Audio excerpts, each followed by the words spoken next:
Ito ang St. Vincent Ferrer Parish Church sa Dopage, Dupax del Sur.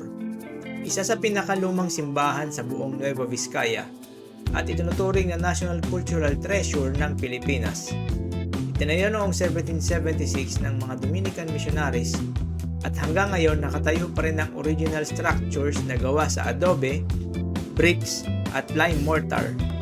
Kapansin-pansin ang Baroque-inspired facade nito kasama ang intricate details, old-style stonework at iconic bell tower na simbolo ng pananampalataya ng Vizcayano.